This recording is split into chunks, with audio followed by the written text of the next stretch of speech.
Hello and welcome to Charter Local Edition Northwest. I'm Dana Cowley, and today the crew is shooting in Portland, Oregon. We're here covering the Oregon Coast Economic Summit, and my guest is Oregon Senator Jeff Kruse. He's a Republican from District 1 in Roseburg. Jeff, thank you for being here with us. My pleasure, Dana.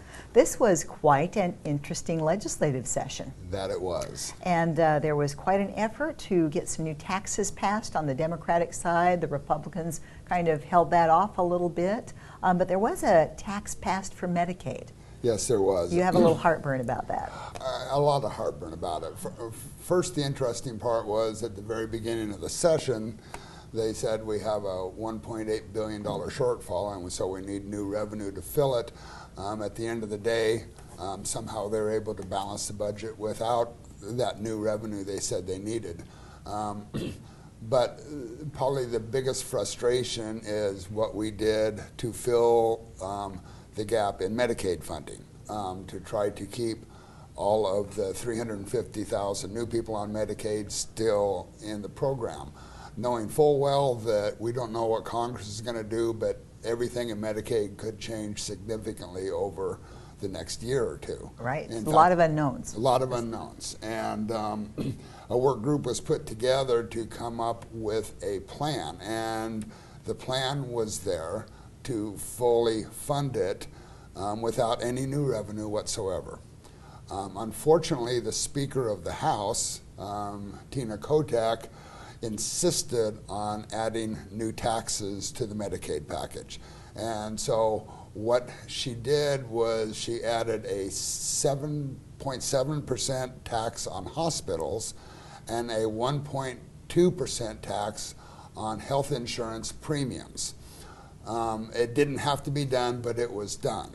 Like I said, we don't know what's going to happen at the federal level or how all that's going to roll out, but the real downside is that it takes a 2/3 majority vote to create a new tax, which they were able to get, but it only takes simple majority votes to increase the tax. And this is based on a Washington State Supreme Court decision of all things. So, so now we have these new taxes that are at this point dedicated to Medicaid, but because they have now been created, they could be expanded at any point in time for any reason that they want. So, you know, and the thing is, we could have done it without that. And so it was a real frustration. I voted against the package specifically because of that.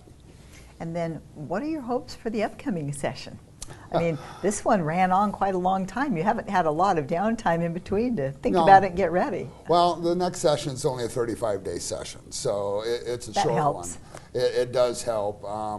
We are going to be pushing a couple of major things this next session, and I'm doing it in a very bipartisan way. We're tired of the political structure in our education system, and so I have put together a plan to create a Board of Education to oversee the entire education system rather than having it segmented as K-12, community college, and higher ed. And also make sure that the people running the education system are actually qualified and not being political appointees. So I've been working with my chief ally on this. Once I convinced him this was the right way, was Senator Arnie Roeblen, who's the chair of the Senate Ed Committee.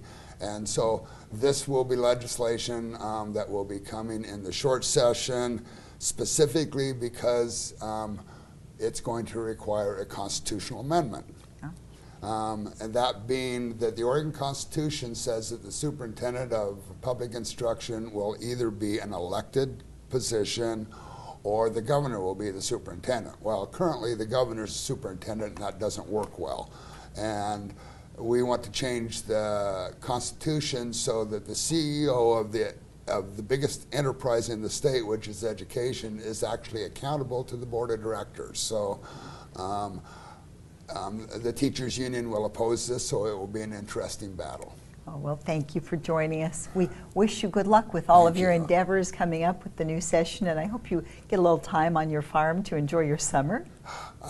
Just working on the farm is enjoyable. All right, well, thank you. And thank you for watching. I'm Dana Cowley, and this is Charter Local Edition Northwest.